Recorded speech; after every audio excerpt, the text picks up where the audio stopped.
A girl adopted the saddest dog in the shelter, skinny, scarred, and trembling like he'd already given up on life. But the moment she took him home, something impossible happened. When she gave a simple hand signal, the dog obeyed. Perfectly.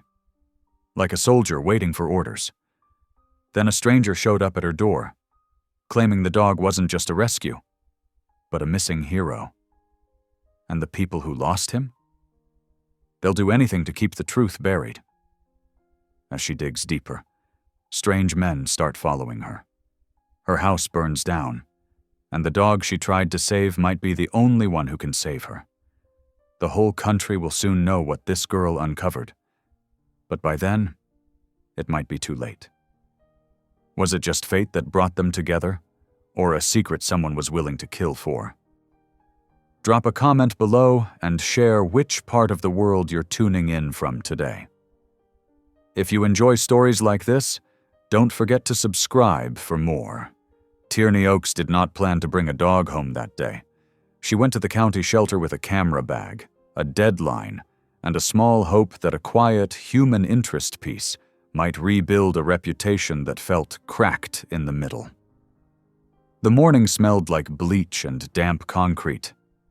Barking rolled through the kennels, a rough ocean she had to wade through to find a story. "Pick any," the volunteer said, voice tired but kind. "We've got too many." Tierney pushed her hair behind one ear and lifted her camera. She moved slowly, letting the lens find faces. Brown eyes, yellow eyes, eyes lined with the pink of worry. Some dogs pressed to the chain link, begging with wagging tails. Some spun in anxious circles. One lay curled and did not move. He was in the far corner kennel, where the light came in slanted and thin. Large shepherd mix, coat grizzled along the spine. A ragged scar cut across his side like a crescent moon made by a cruel hand. He didn't whine. He didn't even look up when she stopped. He simply watched the door. Not the visitors. Not her lens. The door. "Hey, sweetheart," Tierney said softly, lowering the camera. "You waiting on someone?" He lifted his head then. Tired golden eyes found her, flicked to the door again and back. He trembled, the kind of fine shaking that came from deep inside, as if his bones remembered cold and noise and loss. "What's his story?" she asked. The volunteer checked a clipboard. "Picked up near an industrial lot. No chip registered. Came in rough. We patched him up best we could. He doesn't complain. Doesn't eat much either." "Does he have a name?" Staff wrote Harbor. He sticks close. Wants to be near people but doesn't know how. Harbor. A place to land. Or a place to leave. Tierney crouched, set her camera aside, and slid her fingers through the chain link.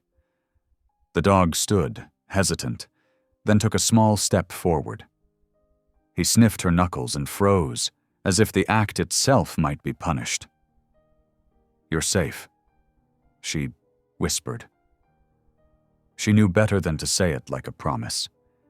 She had made promises once, printed them as fact, and watched them go up like dry leaves when the wrong man lied to her face. She didn't have many words left that didn't feel on loan. But she had hands. She had time. She could give both. In the adoption room, they clipped a leash to his collar and opened the door. Harbor walked out with the careful steps of someone who expected the floor to fall away. Up close, Tierney saw the scar better. Jagged, old, healed from the outside in. He stopped 2 feet inside the room and looked to the door again. Always the door. "Let's see your face," she said, and knelt. He took another step, then another. When his nose touched her palm, something quiet broke open in her chest. He wasn't the kind of dog that grabbed hearts by force. He simply laid his weight there and trusted gravity to do the rest. "Do you want to try a sit?" the volunteer asked. "Sometimes it helps bonding." Tierney held up a flat palm without thinking, a small, clumsy gesture from videos she had watched. Harbor's ears twitched. He didn't sit. He didn't lie down. He slid his eyes to her hand and braced. It was so subtle she almost missed it. The quiver stopped. His muscles arranged into stillness, a readiness that wasn't fear. He locked onto her hand like it was a lighthouse. "Stand by." The volunteer's eyebrows pinched. "Huh. Did I do that wrong?" "Maybe not."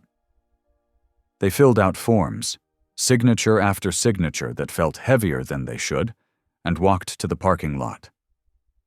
Harbor rode in the back of Tierney's old SUV, curled tight at first, then inching forward until his chin rested on the center console. He breathed in small bursts. His breath smelled like canned food and antiseptic. Tierney cracked a window and drove with both hands steady on the wheel, like she carried more than she could afford to lose. Her one-bedroom rental smelled like coffee and floor polish, and the lemon soap she used on everything. She set a water bowl down. Harbor drank, then paced the living room once, twice, nose skimming baseboards and furniture legs. When he came to the front door, he sat facing it, like a soldier on watch. "Okay," she said, forcing a light tone. "House rules, couch is negotiable, shoes are not food, and this is important. You and I are going to learn what easy means again." He blinked. The scar lifted and fell with his breath.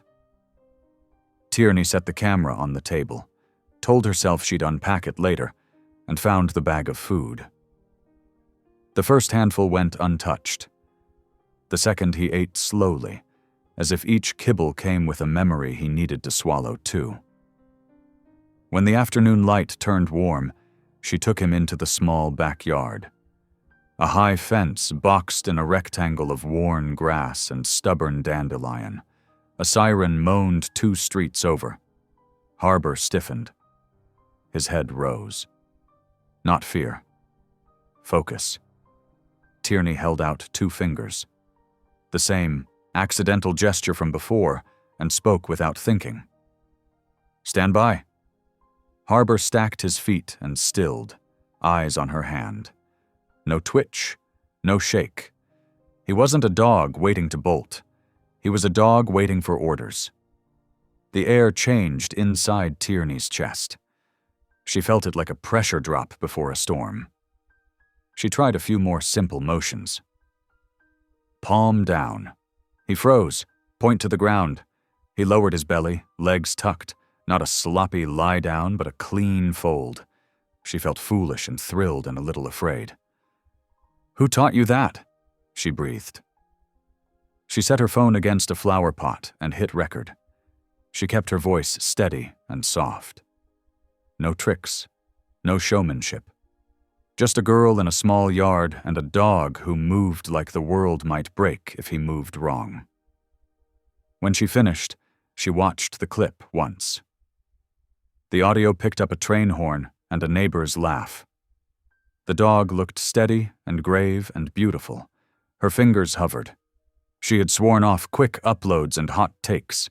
They had cost her too much. But this wasn't a scoop. It was a moment. Maybe a harmless one. She posted it. The views didn't explode at first. A few likes. A comment about his eyes. She set the phone face down and made coffee. Harbor followed, a quiet shadow, and lay where he could see the front door. The scent of dark roast filled the kitchen. Her hands found calm in small kitchen tasks. Mug, sugar, spoon, rinse. When she looked again, the numbers had jumped. Hundreds, then thousands. She scrolled. A military handler said the hand queue looked like a deployment-ready command. Another said the dog braced like a search and rescue K9. Comments stacked like bricks. Who is he? Where did he learn that? Check for scars from a harness. That's a K9, I swear it. Her heart began to thump unevenly. She knelt beside Harbor and slid her fingers gently along his shoulders. Beneath the thick fur, Old lines of pressure ridged the skin, places a harness might have rubbed. She swallowed. "What happened to you?" He sighed and rested his head on her knee. Heat moved through her jeans. It anchored her. "Okay," she said. "We'll figure this out. But we do it slow." She drafted a line for the next post and deleted it. She read the comments that begged for a backstory and scrolled past the ones that accused her of staging a trick. The old shame tried to rise, the one formed from one careless source and one rotten man who fed her a lie. She was not that girl anymore. She would not rush. She would not claim what she didn't know. Dusk drew a thin line of orange along the fence. The house settled with evening snaps and groans. Harbor ate another half cup of food and drank water, then returned to his favorite spot by the door. Tierney washed the mug and listened to the light scrape of ceramic and sponge. The smell of coffee lingered. The calm felt fragile. Her phone buzzed with a new flood of notifications. She turned it face down again. Enough for today. She clicked off the kitchen light and left the living room lamp on, a small yellow circle on the rug. Harbor raised his head when she sat. He didn't come to the couch. He didn't need to. The space between them felt content, the first easy breath of a long day. A soft sound reached the house. Tires on gravel, a car door closing. Harbor's ears lifted. He stood in one smooth motion and faced the door. Not a bark, not a growl. The same quiet readiness. Tierney's skin prickled. She set her mug down and wiped her palms on her jeans. A firm knock echoed through the wood. Harbor's tail dipped once, controlled and stilled. He glanced at her hand like he waited for the next command. Tierney crossed the room, every step measured. She had opened a door that afternoon. The world had noticed. Now the world knocked back. She touched the deadbolt. "Easy," she told the dog and herself. The knock came again, sharper. A male voice, steady and low, carried through the seam. "I think you have my dog." Tierney's breath left her in a rough exhale. Harbor took one small step closer to the door and pressed his nose to the gap, as if scent alone could make a decision. She tightened her grip on the knob and felt her pulse jumping in her wrist. This was how the trouble began. In ordinary rooms, with simple choices. She unlocked the door. It opened on the first inch like a held breath. And the past, in a man's voice and a dog's sudden stillness, stepped into the light. The man on the porch looked like he'd walked straight out of a storm. Broad-shouldered, sunburned, his jacket streaked with dust and something darker near the cuff. His eyes went first to the dog, not to her. A faint tremor moved through Harbor's frame, not fear, but recognition. Tierney tightened her grip on the edge of the door. "Can I help you?" The man's voice stayed low, controlled. "That's Atlas." Her heart thudded. "His name's Harbor." "Maybe now, but that's Atlas, my partner." He took one cautious step forward. "Search and rescue K9, certified 6 years.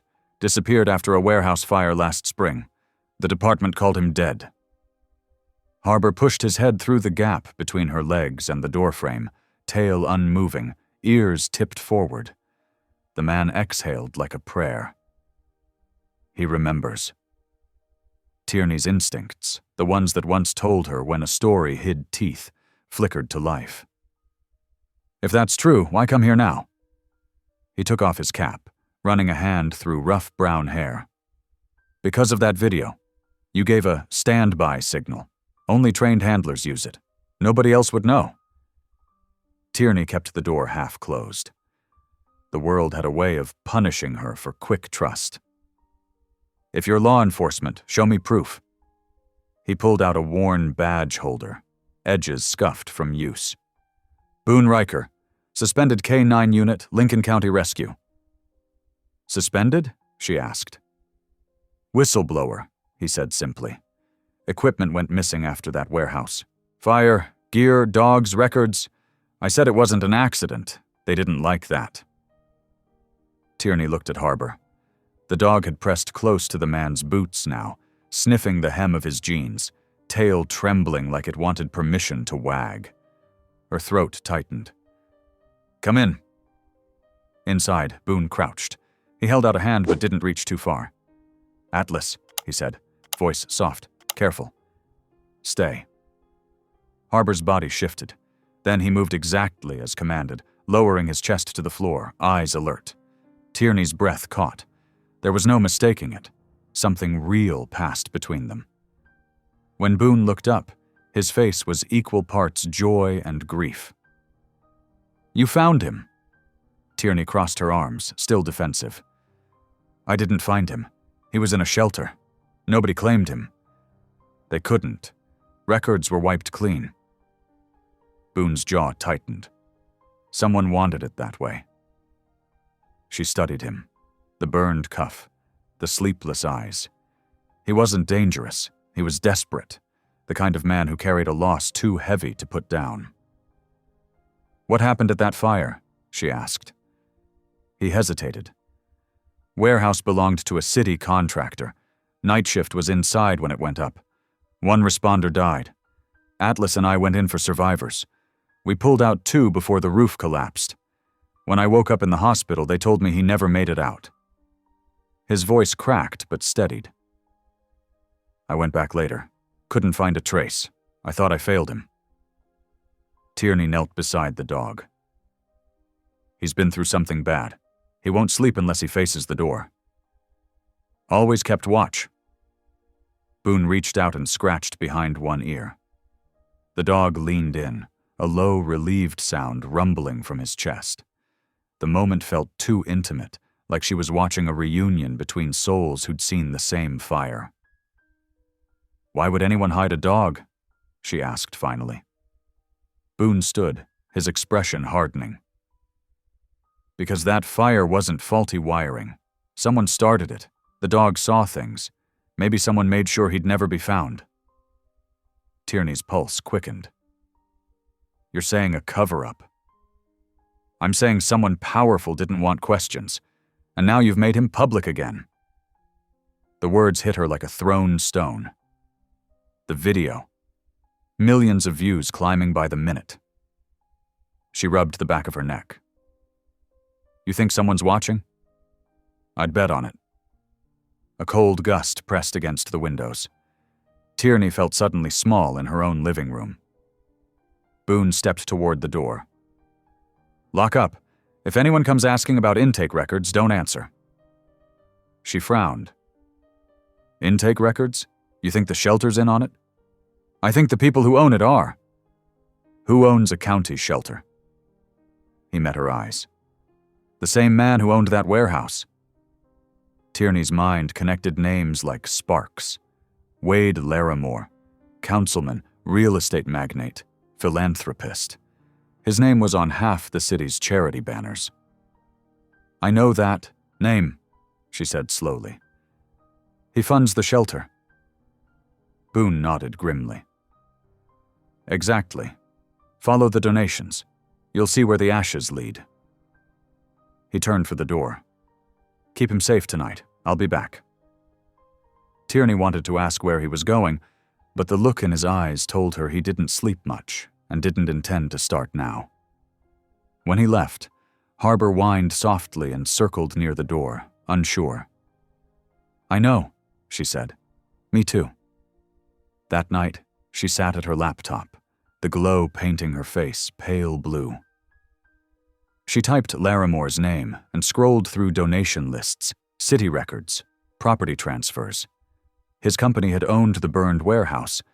The investigation had closed in 3 weeks. No criminal findings. Clean.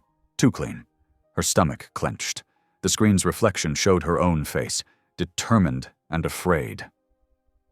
Behind her, Harbour shifted suddenly, ears pricked. His low growl vibrated the air seconds before a thud sounded from outside. Tierney froze. Another sound. Footsteps in gravel. She turned off the lamp, heart hammering. Through the window slats, headlights flashed once, then vanished. She waited in the dark until the quiet returned. Harbor didn't move from his post at the door. When she finally stood, she whispered to the dog, "Guess we're in it now." Outside, unseen, a pair of taillights faded into the distance. Inside, a woman who had sworn off chasing dangerous stories realized she might already be inside one. Tierney woke to Harbor's barking. Sharp, insistent, nothing like the quiet guardian he'd been. The room smelled of something wrong. She sat up, heart kicking, and saw thin smoke creeping beneath the bedroom door. "Harbor!" she shouted, scrambling for her jeans. The dog pawed at the handle, whining low and urgent. Heat pressed at the other side. When she flung the door open, a tongue of orange light licked up the hallway. The garage. She knew that smell. Burning oil, paint thinner. Someone had set it. She grabbed her phone and keys, coughing as she yanked the front door open. Harbor bolted first, stopping only when she stumbled into the yard, choking. The night wind stung her eyes. Flames climbed the side wall, painting her car in glints of molten red. "Tierney!" a voice cut through the crackle. Boone. He was running across the street, coat half on, carrying a fire extinguisher. He must have been nearby. He emptied the canister into the growing blaze, white foam hissing against the heat. It slowed, not stopped. Tierney grabbed the garden hose, but it was weak, useless. Boone turned, eyes fierce in the glow. "Get back!" The car windows burst with a sound like gunfire. Harbor pressed against her legs, trying to steer her away. Then, almost as suddenly as it began, the fire truck's siren wailed down the block. Neighbors spilled from porches in robes and sandals. Tierney stood shaking, her shirt clinging to sweat and smoke. Boone kept one arm around her shoulders as firefighters took over. When the worst was done, a black skeleton of her garage steamed under floodlights.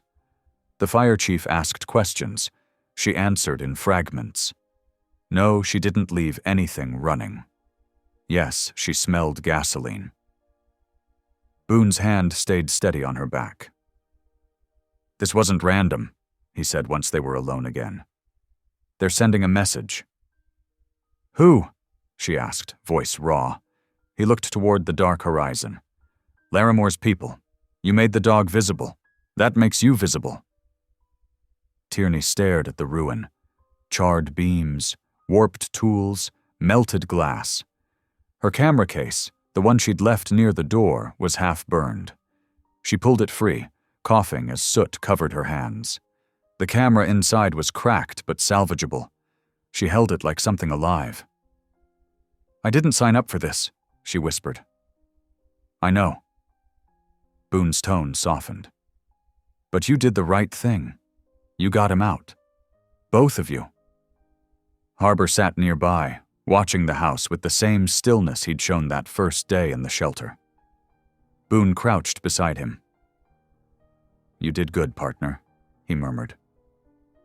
Tierney listened, feeling an odd ache in her chest, something between gratitude and fear. "You really think this all ties back to that warehouse?" Boone nodded. "Laramore lost more than insurance money that night. He lost leverage. Someone like him doesn't forget that." She frowned. "Why a dog, Boone? Why hide him?" He hesitated, then said quietly, "Because Atlas carried a body out of that fire. Someone who wasn't supposed to be there. Maybe he saw something they couldn't erase. Maybe the fire was never meant to kill him, but to erase evidence." Tierney's mind spun. "And if he's proof? Then he's a threat." Boone straightened. "We need to find out what else they buried." The next day, Tierney went to the shelter under the pretense of bringing paperwork for Harbor's medical record. Marla Kiefer met her at the front desk, smile too wide, eyes sharp behind glasses. "Miss Oakes, I heard about your fire. Terrible accident." Tierney studied her. "You think it was an accident?" Marla's smile didn't move. "Everything's in God's hands." "Could I see Harbor's intake file? I lost the copy you gave me." "I'm afraid those are internal documents," Marla replied quickly. "Against policy." Tierney leaned closer. "Policy or orders?" Marla's hand stilled on her desk. "Is there something you're suggesting?" "Just that the truth has a smell," Tierney said quietly. "Kind of like smoke." When she turned to leave, she caught a flicker of fear cross Marla's face. That night, Boone returned with takeout coffee and a folded map. He spread it across her kitchen table, pointing to the burned warehouse, the shelter, and a series of properties connected by thin red lines. "Same holding company," he said. "Larimore owns them all through shell businesses. That shelter's one node in a bigger network. Money laundering, fake donations, ghost payrolls."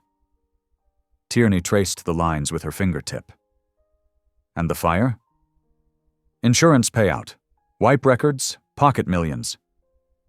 "Then why risk coming after me?" "Because you've got the only witness that can't lie." Harbor lay near the door, his scar catching the lamplight. Tierney looked at him, then at Boone. "You think he remembers?"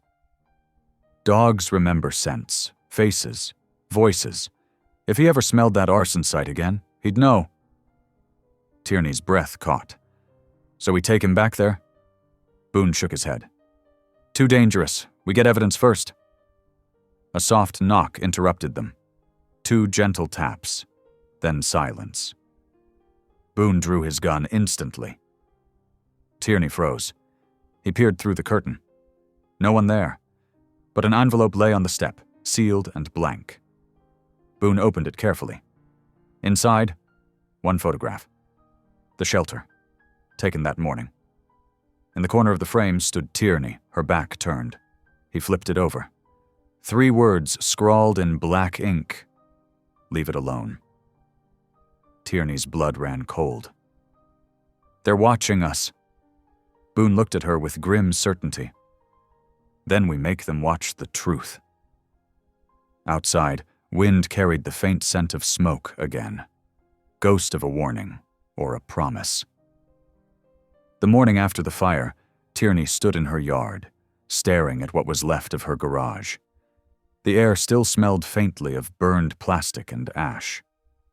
Boone had gone to meet a contact, leaving her with Harbor and a list of emergency numbers.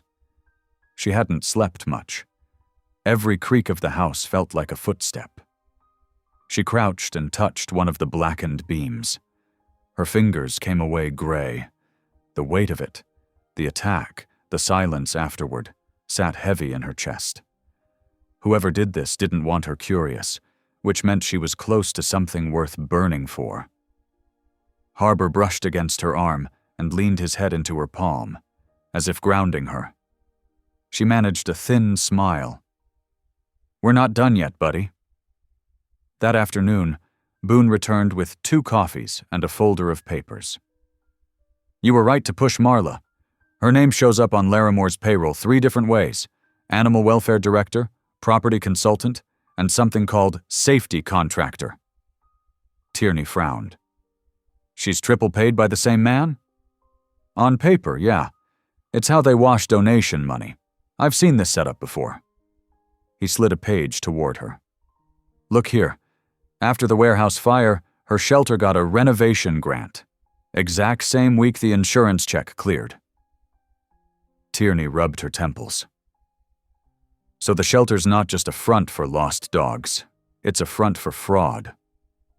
Boone nodded grimly. "And Harbor's the loose thread." They spent the next few hours cross-referencing property records and fire reports. Tierney's instincts as a journalist returned with every click. The puzzle pieces formed a clear, ugly picture. Larimore's web of false charities, the sudden appearance of anonymous donations, the missing rescue dog who shouldn't have survived. "Who benefits from hiding Atlas?" she murmured. Boone met her eyes. Larimore. He owned the warehouse. If the investigation found arson, he'd lose millions in penalties. A trained K-9 like Atlas could identify accelerant or locations where it was stored. Tierney's stomach twisted. So they burned the truth and buried the witness. Boone's voice softened. And now that witness is sitting in your kitchen. As if on cue, Harbor barked once, a low, alert sound. Tierney crossed to the window. A silver sedan idled 2 houses down, engine running. The driver's face stayed in shadow. Boone moved beside her, tension tightening his shoulders. They're watching again, he said. Let them, she whispered. We're not the ones hiding. That evening, Tierney and Boone drove to the edge of town, where the burned warehouse still stood. The police tape fluttered weakly in the wind. The lot smelled of wet soot and rust. Tierney hesitated at the fence. We shouldn't be here. Boone vaulted it in one smooth motion. We can't prove anything without this. Harbor followed, tail low but steady. His paws landed softly on the blackened concrete. Boone clicked a flashlight on and began scanning the wreckage. Twisted beams, melted metal, the ghost of something that had once been a truck door. Over here, Boone said. This is where we found the last survivor. Harbor sniffed the air, then suddenly froze. His tail stiffened. He began to track in a slow circle, nose close to the ground. Then he stopped and pawed at a spot near the collapsed wall. Boone knelt and brushed aside the ash. Beneath it lay a scrap of reflective fabric, half melted but intact. Tierney leaned closer. What is that?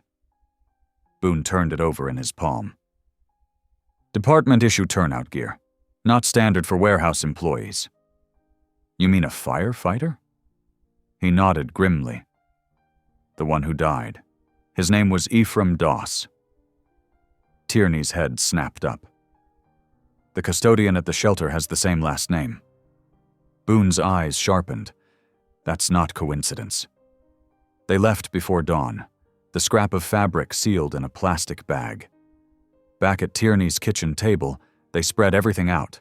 Photos, files, printouts. Boone drew slow circles with his pen. Larimore's got Marla falsifying records.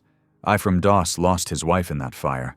If she was inside illegally, maybe she saw something too. Tierney stared at the photo of Ephraim from the shelter's website. His expression was calm, almost kind. You think he knows what they did? Maybe, Boone said. Or maybe he's been waiting for someone to ask. That afternoon, they visited the shelter again. The waiting room smelled of disinfectant and wet fur. Marla Kiefer's office door was shut, blinds drawn. Ephraim mopped the hallway, humming, under his breath. Boone nodded toward him. You ask. You're the one she trusts. Tierney approached slowly. Mr. Doss? He looked up. You're the reporter lady, the one with the shepherd. She smiled faintly. That's right. Can we talk? His eyes flicked toward Marla's office door, then back to her. Not here. He handed her the mop and whispered, Meet me by the loading bay after close. 11. That night, they waited by the chain-link fence behind the shelter. The moon hung thin and pale above the kennels. Ephraim arrived in a worn jacket, hands shoved deep into his pockets. You're not wrong, he said before they could speak. My wife worked in that warehouse, night shift cleaning crew. She wasn't supposed to be there when it burned. Tierney felt a lump form in her throat. I'm sorry. They told me she got caught by smoke, said nothing suspicious. He looked away. But she called me before it happened, said she saw barrels stacked near the office marked solvent. Told me the smell wasn't right. Boone stepped forward. You ever tell the police? They stopped answering after Larimore's lawyer called me. Ephraim's voice cracked. Marla said to keep quiet or I'd lose the only job I had left. He reached into his jacket and handed Tierney a small key. That opens her storage locker. Intake nights, she hides files in there. Dogs that disappear. Records that don't match. Tierney closed her fingers around the key. Why help us now? Ephraim's eyes glistened. Because I'm done mopping up other people's ashes. They watched him walk away down the dark street, shoulders bent but lighter somehow. Boone exhaled. That's our proof. Tierney pocketed the key, her hand trembling. Then tomorrow night we open that locker. She looked at Harbor, who sat at her heel, gaze fixed on the horizon. Somewhere beyond that skyline was the truth, and the men who'd tried to burn it. The next night came cold and quiet. Tierney and Boone parked a block away from the shelter and walked the rest on foot. Their breath clouded in the air, and Harbor padded between them, alert but silent. The key Ephraim had given her felt heavy in Tierney's coat pocket. Boone kept his voice low. You sure about this? Tierney nodded. We didn't come this far to stop at the gate. They waited until the last interior light clicked off. Marla's car pulled from the lot, tires crunching over gravel. Boone counted to 60 before motioning forward. They slipped through the side fence and crossed to the intake wing. The night smelled of metal and disinfectant. Harbor's paws made no sound. Inside, fluorescent emergency lights buzzed faintly. They moved down the hallway, following Ephraim's directions. The locker room was narrow, lined with old filing cabinets. The last one bore a dull brass tag. Storage D. Tierney fitted the key into the lock. It turned with a soft click. Ready? Boone murmured. She pulled the drawer open. Inside were plastic bins, some labeled with intake numbers, others blank. Tierney lifted one out. Dozens of microchips lay in a tray, each etched with a serial code. Her stomach dropped. These are all from dogs that never left the shelter. Boone examined a folder underneath. Falsified adoption forms, identical handwriting, forged signatures. She's been altering intake data for years. Every fake adoption probably matched a falsified insurance or donation claim. Tierney whispered, Larimore's Animal Welfare Fund. The perfect front. A sudden clang echoed from the far hall. Harbor's ears shot up. Boone extinguished his flashlight. They crouched in darkness. Breath held. Footsteps approached. Quick, sharp, purposeful. Marla's voice carried low and tight. Who's there? Boone motioned for Tierney to stay still. The footsteps drew closer. Harbor's tail flicked once, his body tensed. When Marla's silhouette passed the door, Boone slipped behind her and caught her wrist before she could reach the switch. Don't scream, he warned. She froze, fear flashing across her face. Tierney stepped forward, the folder in her hands. We know about the microchips, Marla, about the falsified records. Marla's lips trembled. You don't understand. It wasn't my choice. He made me. Larimore, Boone said flatly. She nodded, eyes darting. He owns everything. The shelter, the trucks, the warehouses. He said it was cleanup work. Just cleaning up. Tierney pressed. Cleaning what? Evidence, Marla whispered. He moved the accelerant barrels through our transport vans. Said it was medical waste. When that fire happened, he made me destroy the dog's chip record. Said no one would miss one mutt. Her voice cracked. But that dog came back. Boone tightened his grip. You're coming with us. Marla shook her head violently. You don't get it. He's watching the cameras. If I disappear, he'll know. Tierney took a step closer. Then help us stop him. You've got a chance to do the right thing. Marla's eyes filled with tears, torn between fear and shame. You don't know what he's capable of. Before anyone could answer, a distant alarm shrieked. Boone swore. She tripped it! Marla backed toward the emergency exit. I'm sorry, she cried, and bolted down the hall. Go, Boone ordered. He snatched the folders and shoved them into Tierney's bag. They ran for the side door as red lights flashed overhead. Harbor led the way, darting through the opening just as Boone yanked it shut behind them. Outside, they sprinted across the lot, diving into the shadows beyond the fence. Tires screeched somewhere near the front gate.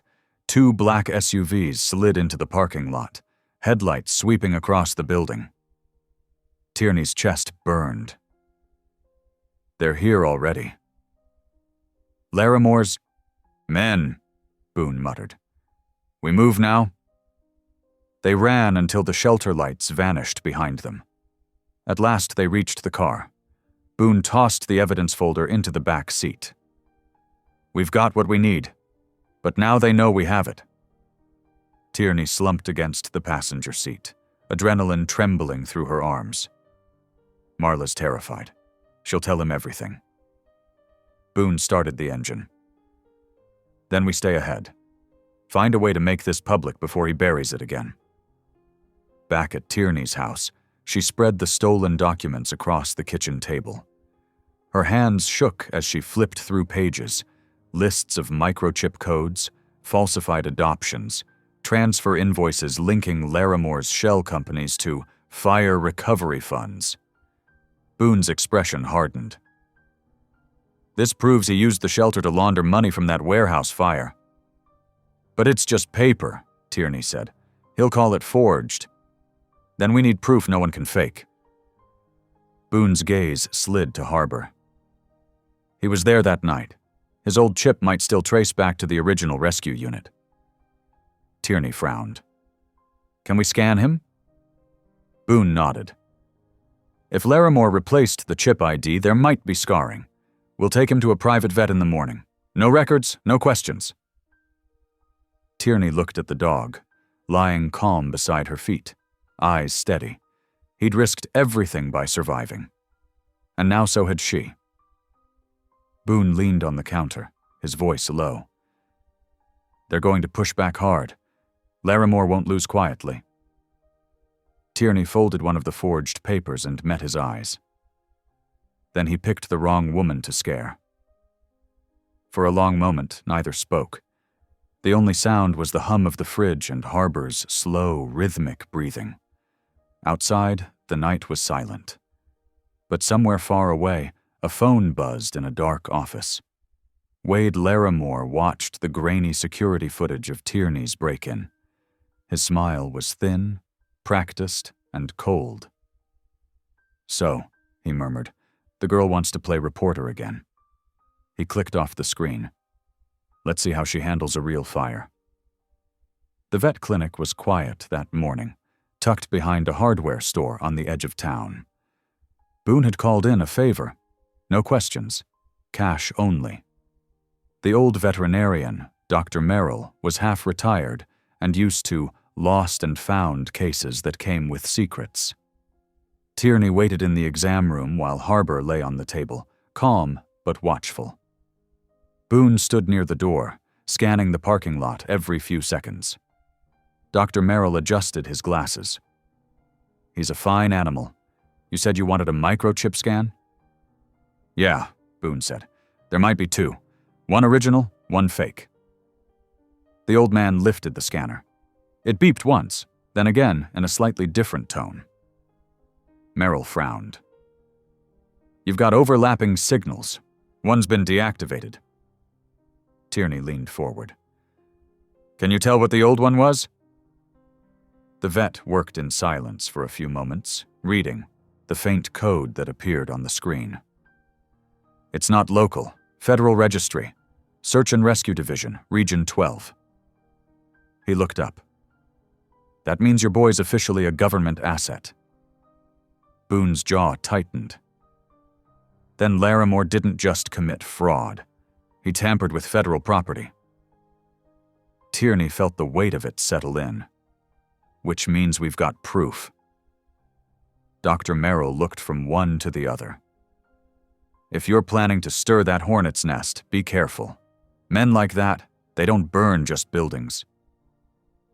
Back in the truck, Boone drove without music, eyes fixed ahead. Tierney kept turning the printed chip code in her hands. "We can't take this to local police," she said. "Larimore owns half the precinct." "I know," Boone muttered, "but we can take it higher." They pulled into a diner outside city limits, the kind with cracked vinyl booths and coffee strong enough to peel paint. Boone ordered black. Tierney stirred sugar into hers, just to keep her hands busy. "Who do you trust?" she asked. "There's one contact at the State Arson Bureau. But if we send this wrong, Larimore will intercept it before it lands on a desk." Tierney nodded slowly. "Then we go public." Boone frowned. "You mean leak it?" "You said it yourself. Larimore hates exposure. That's our weapon." Boone didn't argue, but his expression said enough. Exposure cut both ways. Before she could speak again, Harbor lifted his head from under the table. A low growl rippled through his chest. Boone turned. A man in a suit had just stepped through the diner door, scanning the room like someone looking for a target. Tierney's blood chilled. The man's gaze landed on them. Boone whispered, "Out the back. Now." They slid from the booth just as the man started toward them. Boone tossed a 20 on the table and pushed open the kitchen door. The cook shouted something, but they were already through the rear exit. Cold air hit their faces. They sprinted across the alley toward the truck. A second car rolled into view at the far end, black and spotless. "Move!" Boone barked. They jumped into the truck. Tires screamed as he threw it into reverse, fishtailing onto the road. The sedan followed, headlights burning white in the mirror. "Who are they?" Tierney gasped. "Larimore's cleanup crew," Boone said through gritted teeth. "They don't arrest people, they erase them." Harbor braced between them, steady even as the truck jolted over gravel. Boone took a hard turn down an unpaved road, dust swallowing the chase car's beams. After 2 miles, the headlights vanished. Boone slowed, pulling into a narrow ravine hidden by trees. For a long moment, only the sound of their breathing filled the cab. Tierney's pulse thundered in her ears. "They're not bluffing anymore." Boone rubbed his face. "No, which means we're close." She stared out the window at the fading sky. "You think Ephraim's safe?" Boone shook his head. "Larimore's tying up loose ends. If he knows we have the evidence, Ephraim's in danger." Tierney reached for her phone, but Boone caught her wrist. "Don't call. His line's probably tapped." She swallowed hard. "Then we go to him." That night they parked behind the shelter again. The building was dark, empty, no sound but the hum of the streetlight. "Ephraim?" Tierney whispered as they approached the side door. "It's us." No answer. Boone tried the handle. It creaked open. Inside, the air felt wrong. Cold. Still. The mop bucket sat overturned in the hallway, a wet streak leading toward the intake room. Tierney's stomach clenched. "Boone!" He lifted his hand for silence, flashlight sweeping the walls. Then the beam stopped. Ephraim lay on the floor, motionless. Not a mark on him, just a stillness that filled the room like smoke. Tierney dropped to her knees beside him. Oh, God. No. Boone checked his pulse, jaw tightening. "He's gone." Her throat constricted. "He helped us. He trusted us." Boone's voice was low and grim. "And now Larimore knows we have the locker evidence." Tierney rose, shaking. "He died because of us." Boone looked her square in the eye. "No. He died because of Larimore. And now we make it count." Tierney clenched her fists. "Then we take this public, tonight." Boone nodded slowly. "We'll need a plan. One chance to show the truth before he shuts us down." Harbor stood at the doorway, staring out into the night. His body was rigid, his eyes fixed on something beyond the dark street. Tierney followed his gaze. A car idled 2 blocks down, silver, silent, waiting. She whispered, "He's watching already." Boone took her arm. "Then let him watch us burn his lies to the ground." The night wind cut sharp across the empty highway as Boone's truck roared toward the city. Tierney sat in the passenger seat, staring at the folder clutched in her hands, the falsified shelter logs, the stolen microchips, the printed chip ID from the vet. The paper edges dug into her palms, but she couldn't let go. It was all that remained of Ephraim's courage. She hadn't cried yet. Not when she saw him on the floor. Not when Boone pulled her away before the police arrived. But now, as the lights of downtown began to rise ahead, a tear slid down her cheek, and she wiped it away roughly. Boone glanced at her but said nothing. His silence was the steady kind that didn't need filling. "We have to make this mean something," she said. Boone nodded. "We will." They parked behind a 24-hour copy shop. Tierney pulled out her laptop and began compiling everything. Video clips of Harbor responding to the K9 commands, the microchip registry screenshot, photos of the falsified forms. Boone helped her scan Ephraim's key and handwriting for authenticity. The computer hummed as it uploaded files to the cloud. "When this goes live," Tierney said, "we can't undo it." Boone leaned against the counter, arms crossed. "Good. Truth shouldn't come with an undo button." But truth also had a cost. She could feel it waiting, heavy as smoke. By dawn, she had built a complete timeline, each document, each link, each crime. The cover-up was clear now. Laramore's shell companies funneled fake donations through Marla's shelter, moved flammable materials through the same trucks, then burned down his own warehouse for insurance. Atlas, the dog, was collateral damage. Until he wasn't. Boone looked over her shoulder. "That's everything we need, but it won't matter if no one sees it." Tierney hesitated. "Then we need an audience he can't control." Boone's brow furrowed. "What are you thinking?" "The groundbreaking." He shook his head. "The one for Laramore's new Civic Plaza? That's tomorrow morning?"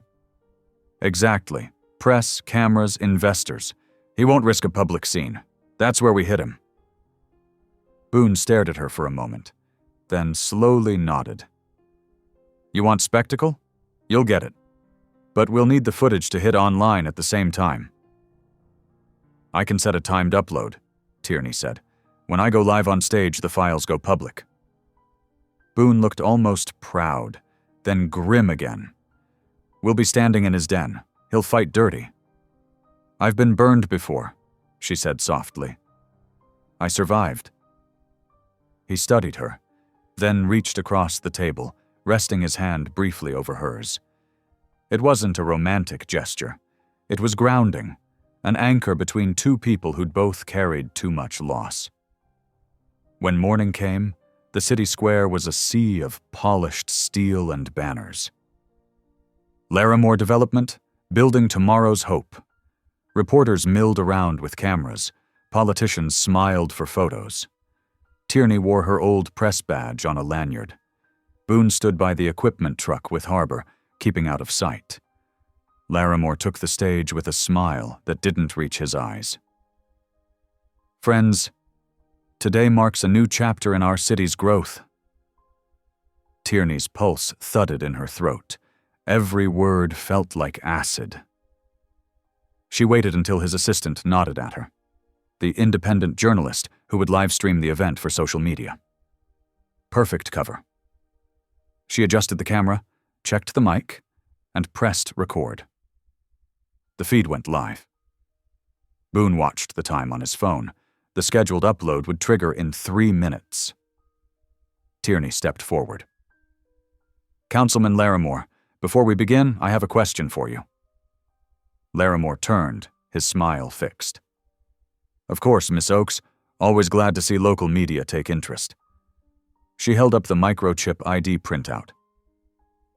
Can you explain why this rescue dog, registered under a federal K-9 program, was found in your shelter? His records deleted after your warehouse fire? The crowd quieted instantly. Cameras pivoted. Larimore's face twitched. I'm not sure. What? Boone whistled sharply. From the edge of the stage, Harbor trotted forward, calm and steady. Boone gave a command. Atlas, stand by. The dog obeyed flawlessly, bracing and waiting, eyes locked on Boone. A murmur rippled through the crowd. Larimore's smile collapsed. What is this circus? Tierney's voice carried, clear and unshaking. The kind that ends when the truth speaks louder than your money. She turned toward her phone camera. This is Atlas, the K-9 you declared dead after the fire.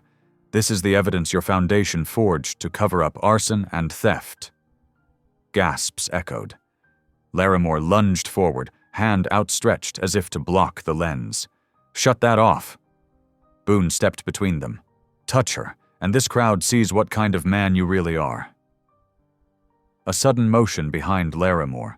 A bodyguard, hand reaching for a concealed pistol. Boone reacted on instinct, tackling him hard enough to send both men crashing into the podium. The gun skittered across the stage. Screams erupted. Security flooded the area, shouting orders. Harbor barked once, sharp as thunder. Tierney dove for cover behind the microphone stand as a pyrotechnic charge, set for the celebration, ignited early. Fire burst up from the edge of the stage. Boone grabbed Tierney, pulling her clear as smoke billowed. Sirens wailed. Larimore stumbled backward, face red with fury and fear. Through the chaos, Tierney's phone buzzed. The upload complete. The evidence had gone live. Across the country, on screens and feeds and morning news, Larimore's empire began to unravel. But here, in the choking haze of fire and ash, it was survival that mattered. Boone shouted something she couldn't hear, pointing toward the collapsed stage structure. Then the platform gave way beneath her feet. She fell into darkness. Boone's voice was the last thing she heard. Hold on, Tierney. The world was noise and heat and crushing dark. Tierney tried to move, but pain flared across her shoulder. Wood splintered nearby, a beam groaning under its own weight. The air was thick with smoke and plaster dust. Somewhere above, voices shouted, faint, distorted. Tierney! Boone's voice, raw and panicked, cut through the chaos. She coughed hard, tasting soot. Here! The beam above her shifted, raining debris. She rolled sideways, pressing her body flat to the dirt floor beneath the stage. Her left arm screamed with pain, but she was alive. Harbor's bark echoed once, then again, closer. Boone's face appeared through a break in the collapsed boards, soot streaking his skin. Don't move! He disappeared, shouting orders to nearby firefighters. Tierney could hear the urgency in his voice. Then, Harbor. The dog squeezed through a gap near the edge of the pit, tail low, crawling toward her. Good boy, she whispered hoarsely. His body heat felt solid, real, anchoring her in the madness. She touched his head with trembling fingers. Go get him. Harbor, go find Boone. He hesitated, then obeyed, backing out through the narrow gap. Within seconds, Boone slid down after him, cutting through the haze. Can you move? He asked. My arm's bad, but I can try. He crouched, wrapping an arm around her. Together they pushed through broken plywood until daylight cracked above them. Boone boosted her up first, ignoring the flames still eating the edges of the stage. 2 firefighters hauled them out, and as soon as Tierney was clear, Boone climbed after, Harbor right behind him. The square was chaos. Reporters screamed questions. Cameras caught everything. The smoke, the shouting, Larimore being wrestled into handcuffs by 2 officers who'd clearly seen enough. Boone helped Tierney to the curb. Breathe, you're all right. She nodded weakly. It's over? Almost. Paramedics wrapped her shoulder and tried to take her to an ambulance, but she shook her head. I'm fine. The officer in charge approached. You two were the whistleblowers? Boone gestured to Tierney. She was. I just followed her lead. The officer held up his radio. The evidence you uploaded went viral before the explosion even happened. State investigators are already pulling Laramore's accounts. They've got enough to bury him. Tierney exhaled a shaky laugh. Guess I finally wrote something that mattered. Boone grinned, tired and proud. Yeah, you did. Across the street, Laramore shouted as he was shoved into a patrol car, his perfect composure gone. You think this changes anything? You'll regret it. Boone turned his back on him. Not today. Later, in the emergency ward, Tierney sat on a gurney while a nurse cleaned the cuts on her face. Boone leaned against the wall nearby, hands shoved in his pockets. You saved my life, she said quietly. He shrugged. You saved mine first, more than once. The silence that followed wasn't awkward. It was full, heavy with everything they'd survived. When the nurse left, Tierney looked at him. What happens now? Investigation, Boone said. Testimony. You'll be a national headline for a week. Then it fades. I don't care about that. He met her gaze. Then what do you care about? She smiled faintly. About what comes after. Outside, through the hospital window, she saw Harbor pacing in the parking lot beside the truck. Alive, steady, tail wagging, slow and proud. They were all still standing. That was enough for now. The next morning, the world woke to the story. Councilman exposed in arson fraud scandal. The footage of Tierney confronting Laramore spread everywhere. The dog's obedience, the moment of revelation, the fire, Boone's rescue.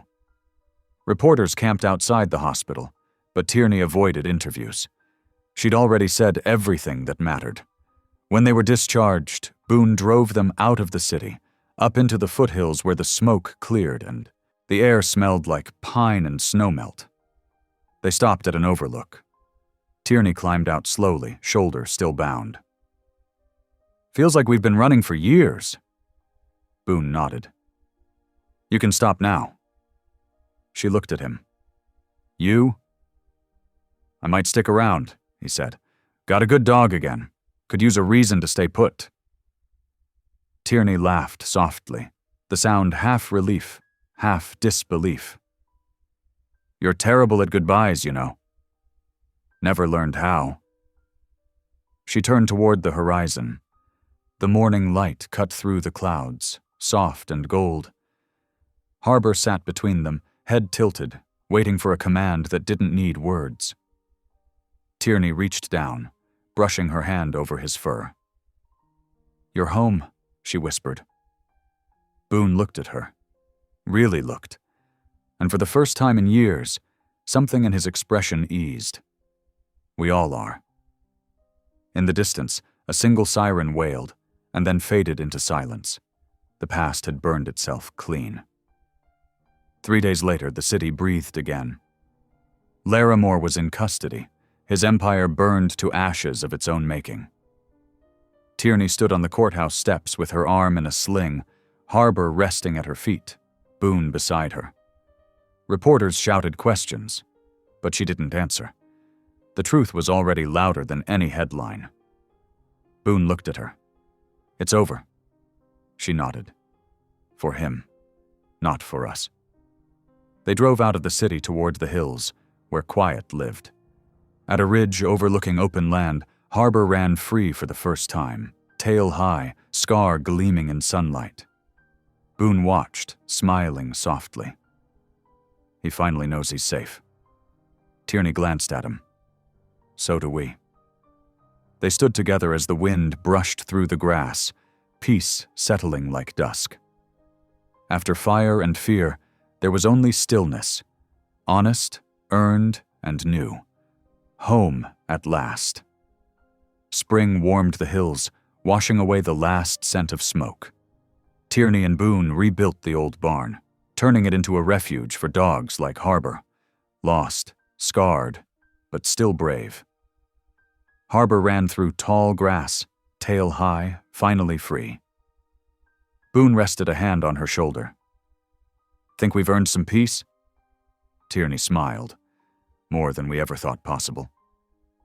They stood together, watching the sunset turn gold across the fields. The world was quiet again, not empty, but full, of second chances, of trust, of home. Harbor barked once, joyful. The future waited, bright and open. Thank you for watching. Stories like this remind us who we are. If something touched your heart, go ahead and subscribe. I'll be back tomorrow with another story that just might stay with you.